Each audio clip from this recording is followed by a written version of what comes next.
A shocking revelation just came from an inmate at Fort Dix prison. Something he definitely shouldn't have said. Now, footage of Diddy inside the prison, along with rumors of him being targeted, are exploding across social media. Ever since 50 Cent's explosive documentary hit Netflix, bombshells have dropped, unveiling new evidence and testimonies that link Diddy to some chilling past crimes. In this video, we're diving deep into what's really been happening to Diddy behind bars, plus a first look at the brand new criminal investigation that just kicked off last week.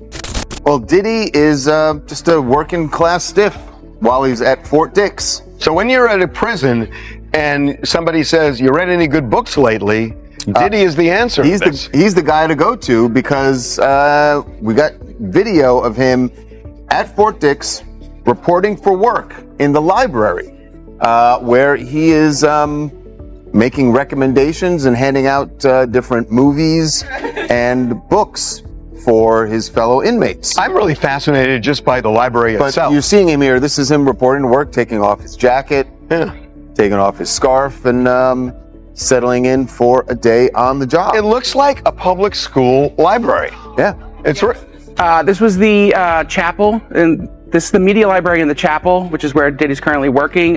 He's working in a Life Connections program, which is an 18-month program that helps rehab people, get them closer to spirituality, to charity groups, and with that, it will shorten his sentence. But in this media library, he helps inmates with religious material, rent out movies, that kind of stuff. You see him pushing a really cart interesting with a TV on it. Yeah, I mean, he was in the laundry room when he first got there. Yeah, this got to be his first This got to assignment. be a promotion. Yeah. It feels like a promotion. It feels like maybe he tried the lunchroom and put in a request for something different. Yeah, it does it does sound like he used maybe possibly some connections to get a better job. This video is just one piece of the puzzle, and the truth?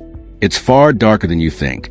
While Diddy may seem relaxed, flashing a smile surrounded by people, the truth is he's terrified. Over the past year, Diddy has been attacked 3 times, each time barely escaping with his life. Whether it's at the Metropolitan Detention Center in New York or Fort Dix in New Jersey, one thing is clear. There's a target on his back. So Diddy is claiming that his throat was nearly in prison. According to Diddy, he was asleep in his cell and he woke up to a man standing over him with a shank at his throat. It's important to understand that this incident was not an attempted murder. If this person wanted to kill Diddy, he never even would have seen it coming until he was bleeding out of his throat. This was a warning, and this was a mark of things to come for Diddy. First off, Diddy is down on a bad charge, and it doesn't matter that it's not like a child charge, it's still a sex charge, and people in prison, they don't like that. Even though it's a prostitution charge and the prostitutes that he had transported across state lines were men, it's still a sex beef. That honestly is going to seem even weirder to dudes in there. Also have to keep in mind that Diddy has a lot of money, and they're going to want that money, and they're going to get that money out of him whether he wants them to or not. Also have to keep in mind that Diddy is famous, so if you were the dude who beat up, stabbed, or clapped Diddy's cheeks, that gives you a certain amount of clout in prison. Someone is sending a chilling message to Diddy, one that's meant to keep him quiet and prevent him from naming names. To fully grasp what's going on, we need to rewind to what Diddy was originally charged with. Back in September, when he was first taken into custody, federal prosecutors hit him with RICO charges. But here's the twist. Despite this being a RICO case, no other names have surfaced. It's clear Diddy didn't act alone, and now his accomplices are going to extreme lengths to intimidate him into keeping silent. Mark, Diddy is going to spend definitely 2+ years in a federal prison. I just want to lay this out right now. He is a target because they talked about this in court. They said somebody tried to shank him already, and that he is a big target. Are you concerned that Sean Diddy Combs could be assaulted, violently assaulted? Is that a thing? Because based on what was said in court, it feels like a thing. Yeah, it clearly is a thing. I mean, they're already, and he did not want to make a big deal of it. They already tried to shank him once at the MDC, and that was thwarted. Diddy never imagined he'd end up behind bars. He always believed that if worse came to worst, his connections would bail him out. Diddy wasn't your typical media mogul. He had ties to some of the world's most influential figures. Bill Clinton, Obama, Trump, even the British royal family. These were just a few of Diddy's high-profile friends. Don't you hate people that don't know when to shut the hell up? Now look, it's this Diddy thing. Look what he's saying now. Diddy been running around Fort Dix, bragging about Trump supposed to be pardoning him early next year. This is what he's telling inmates. But I'm going to tell you why he's telling them that. And I don't like it. See, Diddy think he's slick. See, Diddy know they on his ass. And he trying to figure out between washing clothes and all this other shit, trying to figure out how he can stay cool and stay. This didn't begin once Diddy arrived at Fort Dix. Multiple inmates have confirmed that even during his trial at MDC, Diddy kept dropping President Trump's name. But why? How is it that a convicted criminal feels entitled to the help of a sitting U.S. president? What's the connection between Diddy and Trump that makes him think he can count on this kind of assistance? And expecting him to help him out. I love Diddy. You know, he's a good friend of mine. He's a good guy. I think he's a good guy. I'm going to stick up for him. Well, not anymore. After over a year behind bars, Diddy made his move, reaching out to the White House for a pardon. But Donald Trump? He's shutting him down. No second chances. I have a lot of people who have asked me for pardons. I haven't seen him. I haven't spoken to him in years. And according to President himself, this all came to light when he spoke with the New York Times on Wednesday. The request for a pardon came in the form of a letter. While the content of that letter remained under wraps, Trump made it clear he has no plans to commute Diddy's sentence. He didn't offer an explanation, but it's clear this is something the president has been mulling over for months. Here's what he told reporters during Diddy's marathon trial back in May. He used to really like me a lot. I don't know. I would certainly look at the facts. If I think somebody was mistreated, whether they like me or don't like me, it wouldn't have any impact. The news of the rejected pardon comes just a month after Diddy's legal team filed an appeal for his sentence and conviction. But here's the twist. The real reason Trump turned down the pardon? 50 Cent. And mark my words, 50 Cent's name will keep resurfacing in this story. Every time Diddy thought he could dodge the consequences, 50 Cent was right there, stopping him in his tracks. When word first spread that Diddy was planning to use his connection with Trump for a pardon, here's what 50 Cent did. 50 Cent don't give a damn. He don't give a damn. He literally is saying he's going to reach out to Trump to remind Trump of the things that P. Diddy has said about him for the sole express purposes of making sure that Trump doesn't pardon Diddy in the event that Diddy gets convicted of sex trafficking and racketeering. That's what 50 Cent is sworn to do. And I got to admit to you, that's wild. Damn, you know you got an enemy there when the man want to go out of his way to contact the president, you know, and clearly he has some kind of inroads where he can get to President Trump so President Trump can hear him. He's basically saying, yo, brother need to go down. The same thing happened when footage of Diddy in prison went viral. 50 Cent wasted no time reacting, posted his thoughts on Instagram. But don't you find it a bit suspicious? Why is 50 Cent going to such lengths to target Diddy? He even put some of his most profitable ventures on hold to personally contact victims, getting them involved in his documentary. This isn't just trolling. 50 Cent is actively working to ensure Diddy's trial gets all the attention it needs, making sure Diddy can't pull any shady moves. Biggest troll in the rap game, man. It's Diddy's birthday, November 4th. Oh, yeah, man. Today. Yeah. It's his birthday. Yes. And he happens to put up a post of him, and, you know, there were some pictures released of Diddy on the yard with a couple other prisoners. Mm-hmm. Crazy to say prisoners, right? Yeah. You know, he had Bad Boy East, Bad Boy West. That's Bad Boy Prisons. Yeah. But he put up a picture of those pictures, and he said he looked too happy to me with all them handsome men around. Good morning, New York City. Wow. Oh my God. Dude, how does 50 get away with this? I don't know. Because we were talking about, man, 50 don't lose any brand deals. He don't lose any endorsements. He can walk in and sell TV shows. Oh, yes. You know, he can be in the boardroom and also be petty as hell, too. Yeah. Yeah, man. Even when he sat down with us, he kind of explained a little bit about him and Diddy and the beef. I haven't had issues with Puffy. I don't like him like that. Like, I don't like things that he would do. Right. And make me uncomfortable. So we're speaking on Diddy. We're speaking on Puff. Yeah. Okay. But I don't have that thing where, like, Well, we ain't had no thing. I wasn't sending nothing at him, big. If it was on the street side like that, we would be actively doing things to each other. I still don't understand. And we wasn't doing that. I was still trying to figure out, like, yeah, you do a lot. Yeah, he does a lot. You do a lot. And the uncomfortable part was when he was talking to the Breakfast Club. Uh-oh. And he was mentioning how Diddy wanted to take him shopping. He said something fabulous, and he goes, "Yo, but me and you, we ain't party. Like, we need to party." What is he talking about? That's the kind of stuff. When people say that to me, I get a little uncomfortable. I get uncomfortable. Like he said something to me one time, a long time ago, at Chris Lighty's wedding. He told me he'd take me shopping. I looked at him like, what you just say? Let me move, man, before I do something. You're gonna make me mess up the wedding. Oh, that's a nice gesture. Let me get out of dude, you take me. That's what a guy says to a girl. Hey, dude, that sounded like something Mariana would say. Yeah, that's a nice gesture. Like, no, you don't. 50 Cent Spotlight, combined with explosive evidence in his documentary, is the only reason victims are finally seeing some justice. But Diddy's not giving up. He's done everything in his power to get 50 Cent to back off. Allegedly, just one day after the documentary on Sean Combs' crimes aired, Diddy sent a chilling message. 50 received a bouquet of flowers from Diddy. And of course, 50 Cent shared on Instagram, making it clear he knew exactly what Diddy was trying to communicate.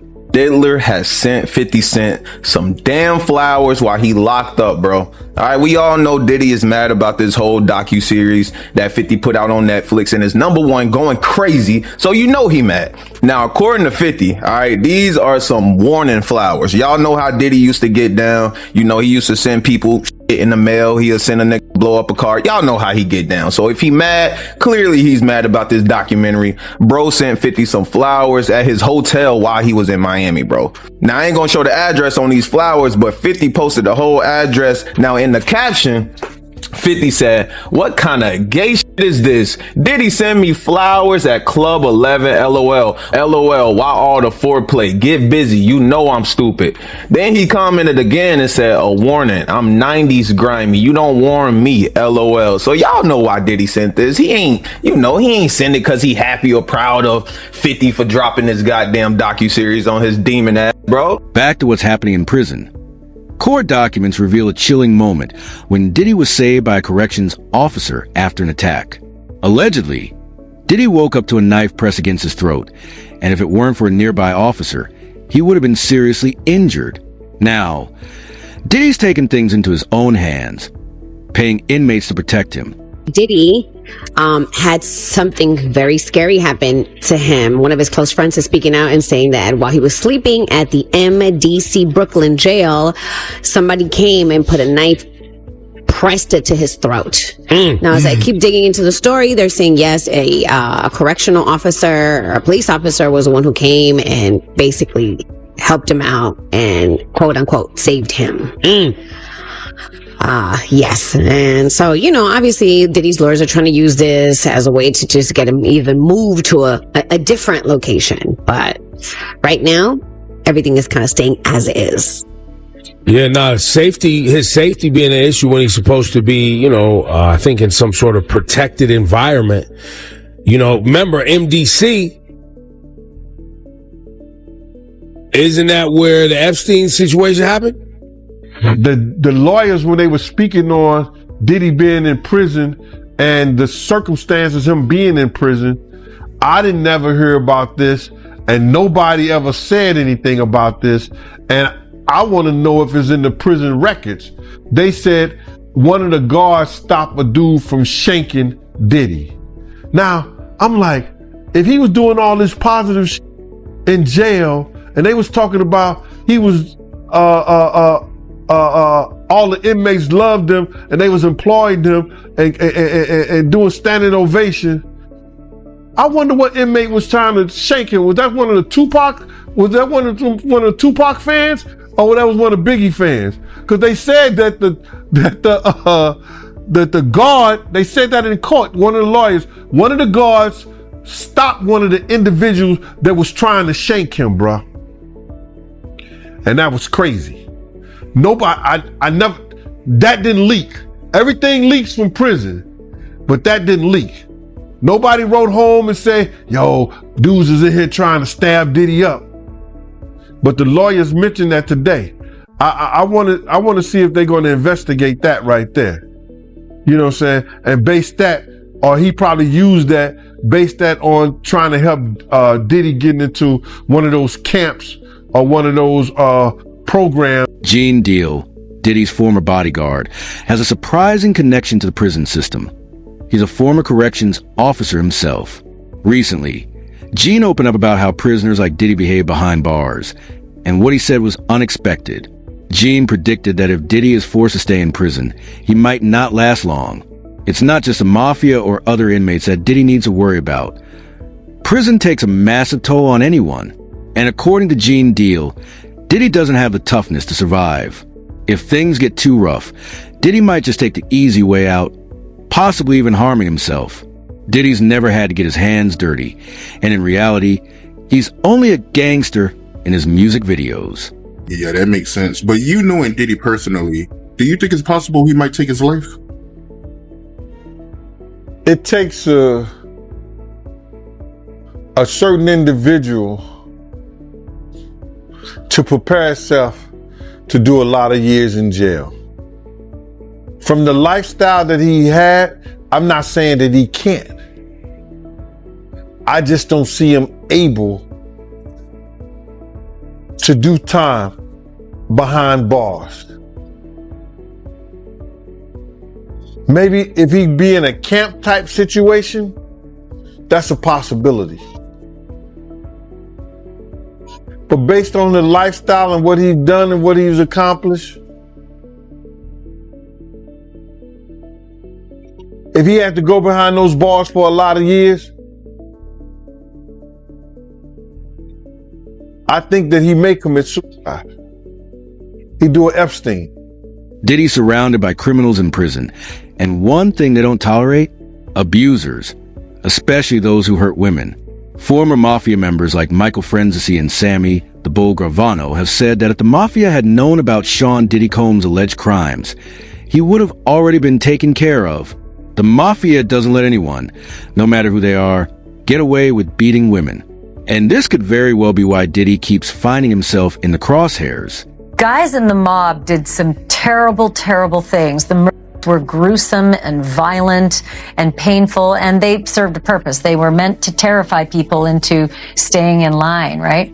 Compare that to the things that you've heard alleged from the witness stand and testimony under oath from a lot of these young women and some of the young men who were his assistants. Compare the guys in the mob to the stuff you're hearing alleged against Diddy. If we did that in the mob, we would be for it. We would never touch women and children and stuff like that. So that's against our rules, our principles. We would never get away with something like that. There was a guy, Roy DeMeo and Gas Pipe, who became serial killer for no reason, and they were killed. So, I mean, if he was in the Mafia, he would, and we knew what he was doing, he would have been, there would be no trial. The longer Diddy stays behind bars, the more perilous his situation becomes. On December 19th, Diddy's lawyers filed an appeal pushing to have his 50-month sentence either reduced or completely overturned. They argued that, since the jury had cleared him of some of the more serious charges, his sentence was too harsh, and that he deserved to be set free. Coverage. Sean Diddy Combs seeking an immediate release from prison. This week, his attorneys urging a federal appeals court in New York to reverse his conviction on prostitution-related charges or direct the judge to lighten his 4-year sentence. The National News Desk, Jeff Harris, joining us. Diddy's lawyers, Jeff, officially filing that appeal this week. Tell us more about their argument and also the chances it succeeds. What are you hearing? So Diddy is currently serving that 50-month prison sentence after being found guilty on those related charges over the summer. In their appeal filing, his lawyers now arguing the music mogul was treated harshly during sentencing by a federal judge who let evidence surrounding charges that he was actually found not guilty of actually then influence his punishment. If Diddy somehow makes it through the next 12 months and manages to beat the new charges being filed against him, he could walk out of prison a free man. Trump recently announced that he's not going to be pardoning Diddy. I seen that. Yeah. Are you surprised? Yes. Me Me too. I thought he would have pardoned Diddy. Yeah, because they used to be homies back in the day. I think maybe Diddy didn't do what he was supposed to do. What was that? You know how that go, man. You know, hey, listen, the Chevy in the parking lot, the truck is open. You know, them pardons ain't just happening to happen. This a fact. Not those type of pardons. But if Diddy does right, and if he's in the drug program, he'll be home later this year anyway. This year? Yeah. Nah, I don't think so. He's not coming home this year. You want to do the math? Let's do the math. Okay, let's do the math. 50 months, right? He got 50 months. Right. About 12 months time served? Hold on. He got 12 months time. Do they take the 15 from the top? Yeah. Okay, so minus his 15%. That leaves 42 and a half months. Minus, he had, about 12. 12 months time served? 12. So that's 30. That's 30. Minus another 12 months for the drug program. That's why he went there. You do the drug program. They 18 months. 12 months off. 18 months minus 6 months for the halfway house. 12 and a half months. He got sentenced when? In October? Was it October? I think that's too soon, but yeah. All right, listen. If you're right, doing all the deductions. Listen, I'll be happy if you Diddy's do know free. that's why he wanted the drug program. Right, to get a reduction. You get 12 months off, and then they send you to the halfway house 6 months early. So that leaves him with 12 months. This is where the story takes an even wilder turn. Diddy's not just suffering behind bars. His empire is crumbling too. An investigator from the New York Times recently uncovered that Diddy is selling his private jet. The same jet he flaunted in his videos is now up for sale as he scrambles to hold onto whatever cash he can. Allegedly, Diddy is broke and can't even afford the $30 million private jet he once boasted about. Final sale price, it says it was not disclosed on the paper, but you got new information. Well, listen, it runs from between 20 million to 30 million. Of course, they did not tell us what the final sale was. And it's also anonymous. We don't know who bought it. Listen, I'm not mad at that person. Whoever that is. Keep it anonymous. Keep it anonymous. Like, listen, when I'm at the dispensary, I check out anonymously. You know what I'm saying? Because I don't want y'all to know what I'm getting in the bag. So, same thing applies here. If you're buying Diddy's PJ, you might want to keep that on the low. Keep that on the low. Like you said, you probably get a paint job after that. You feel me? Just put primer over the Bad Boy logo. Like, yo, we gonna cover this up real quick. Can you imagine what that pre-purchase inspection was like? Yo, we was talking about this off mic. All the cracks and crevices. Big Room Raiders energy. We're going in there with the black. Yo, you gotta get the black light. Black light. They don't even want to check the engine. We don't care about the engine. We don't care about none of that. Check the carpets. Check the chairs. Rip out. We gotta reupholster this whole joint. Everything. Now, this was actually sold due to legal pressure. So maybe he's using these funds to, pay the lawyers, pay the staff, because I know the staff was also waiting for some money while he is incarcerated. Right. That's what happens when the boss goes down. You know what I'm saying? Them checks just slow up. Diddy desperately needs his money to fight the mounting cases against him. The LA County Sheriff's Department just revealed that a new criminal investigation into Diddy has been launched. TMZ was the first to break the news that Diddy is under investigation. This time, the probe also involves Jonathan Hay, Rihanna's ex-publicist and Biggie Small's son, CJ Wallace. Allegedly, Diddy assaulted Jonathan Hay after he was invited to record some songs. Combs now facing new assault allegations, this time from a man in Florida. According to ABC News, investigators in LA received a report from a police department in Florida where the alleged victim lives, and now they are working on the case. Eyewitness News anchor Mike Marza in the newsroom with the very latest details. Mike. Well, David, here's what we know. The new allegations of against Sean Diddy Combs come from a music producer who went to police in Florida, but the alleged crimes happened in Los Angeles. Jonathan Hay is his name. That's the person who filed the complaint, and he's one of the John Does that filed a civil lawsuit against Combs in July. The first alleged incident was in September of 2020 in LA. Hay alleging that Combs performed acts in front of him and asked for oral sex. In a second incident, In 2021, Hay claims that C.J. Wallace, the son of the rapper Notorious B.I.G., took him to a location where two men put something over his head, he says, before Combs forced himself on Hay several times. Combs is currently serving out a sentence in Fort Dix, New Jersey, following his conviction earlier this year on two related charges. Combs' representatives have not yet responded to this lawsuit. But this isn't the only new case Diddy has to fear. 50 Cent's documentary has uncovered explosive new evidence and testimony surrounding the deaths of Tupac Shakur and Biggie Smalls. For the first time ever, proof of Diddy's involvement, along with witness statements connecting him to the crime, have been released.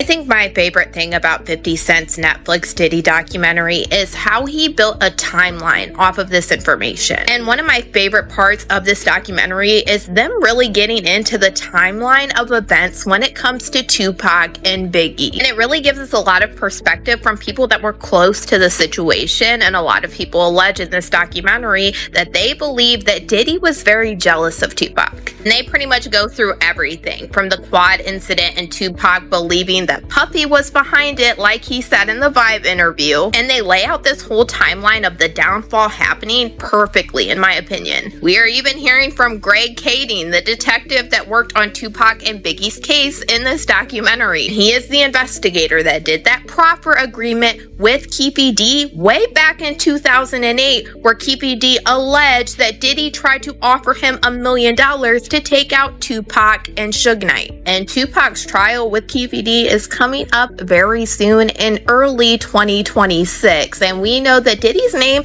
has been dropped at least 200 times during these proceedings already. So this is one case that I am definitely waiting for and I am going to cover. In Keefe D's 2008 proffer agreement, he alleged that Diddy's friend Zip Martin is the one that gave him the weapon that was used to take out Tupac. And Keefe D told the investigator Greg Kading that Zip Martin had a special compartment to keep this weapon in his car that he drove to Las Vegas. And in this documentary, we have Greg Kading confirming that Zip Martin did drive the same type of vehicle that Keefe D alleged to Las Vegas this night. And then during this documentary, we heard from the former president of Bad Boy, Kirk Burroughs, who alleged during this time, Diddy had him hiring a whole bunch of people and getting cars to drive to Las Vegas. And he is now very curious into why Diddy wanted to do this. And he said in his opinion, he now believes that Diddy was behind taking out Tupac. Tupac Shakur's family has now launched their own investigation into the deaths,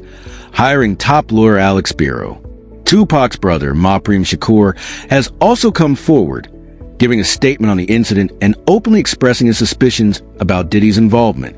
Following new developments in the case of the hip-hop mogul who is facing RICO charges in New York, Sean P. Diddy Combs, Court TV has just confirmed that the family of Tupac Shakur is investigating a potential link between the murder of Tupac and Sean Diddy Combs. This coming from attorney Alex Spiro, who represents Tupac's family. Now, this investigation had been previously reported by unnamed sources, but earlier today, Spiro confirmed to our Court TV team that he and a team of investigators has been hired. Sean Combs allegedly had business dealings with Dwayne Keefe D. Davis, who will go on trial next March for the murder of Tupac. This was back in 1996. Some have speculated that Diddy ordered Tupac's death. That, of course, is just a theory at this point, and we are monitoring the developments in both the Tupac trial and the federal indictment of Sean Diddy Combs. So a lot of information to come on that one. I get it. When you have a case that's 5 years old, it's hard to get overwhelming evidence that meets the burden of proof beyond a reasonable doubt. When you have cases this old, no matter what Fiddy has found out and put in this documentary, do you see it at all ever possible that Diddy could be involved in a trial when it comes to Biggie and Tupac? It could be possible, yes. However, like I said, they need a lot of corroboration to make that stick, because it's really alleged right now as to his involvement. It's not anything that's substantial or concrete that he was involved. It's personally from people talking about it and saying this is what happened. You need some more information to come forward to prove that. The walls are closing in, and the people Diddy thought would have his back are nowhere to be found. If you think this story ends here, think again. subscribe, turn on notifications, and stay tuned, because the next update could change everything.